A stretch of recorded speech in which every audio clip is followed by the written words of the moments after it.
ఎవరైతే వృషభ రాశిలో జన్మిస్తారో, వృషభ రాశిలో జన్మించిన వాళ్ళకి ఉద్యోగరీత్యా కష్టాలెక్కువండి. ఇది నేను చాలామంది నా దగ్గరకొచ్చి చెప్పిన మాట. సార్ నాది జన్మతః వృషభ రాశి. ఉద్యోగం చదువుల్లో బాగా చదివాను. మంచి ఉద్యోగం వచ్చింది. కానీ ఉద్యోగంలో నా పైన చాలా ఎక్కువగా ఒత్తిడికి గురవుతున్నాను. నేను ఏది చేసినా కూడా మంచి అయితేనేమో వాళ్ళు తీసుకుంటారు.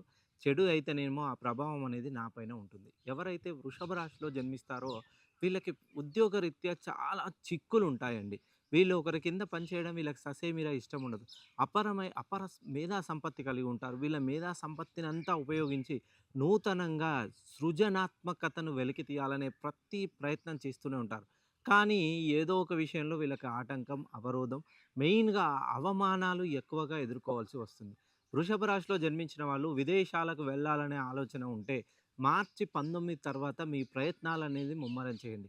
వృషభ రాశిలో జన్మించిన వాళ్ళకి మీ చేతి గుండా ఎవరికైనా అప్పుగా ఇస్తే, మధ్యవర్తిత్వాలు చేస్తే, షూరిటీ సంతకాలు చేస్తే కొద్దిగా చిక్కులు తప్పవనే చెప్తుంది మన న్యూమరాలజీ. అలానే వృషభ రాశిలో జన్మించిన వాళ్ళు మెయిన్‌గా వీళ్ళకి విద్య, ఉద్యోగం ఈ 2 కలిసొచ్చాయనుకోండి ఫ్యామిలీ డిస్టర్బెన్సెస్ ఎక్కువగా ఉంటాయి.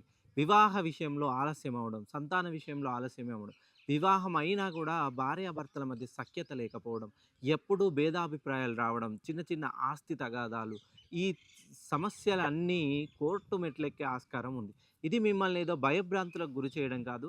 జన్మతః మీరు వృషభ రాశిలో జన్మిస్తే మీ పేరు ఎంత డిగ్రీస్‌లో ఉంది, ఎంత ఫ్రీక్వెన్సీలో ఉంది. వజ్రాన్నైనా 108 డిగ్రీల కోణంతో కట్ చేస్తేనే దాని షైన్‌నెస్, ఆ బ్రైట్‌నెస్ అనేది బయటపడుతుంది. మీరు జన్మతః వృషభ రాశిలో జన్మిస్తే మీ పేరుని సుమారుగా 180 డిగ్రీల పైకి కరెక్షన్ చేయించుకొని చూడండి. ఖచ్చితంగా అద్భుతాలను మీరు సృష్టిస్తారు.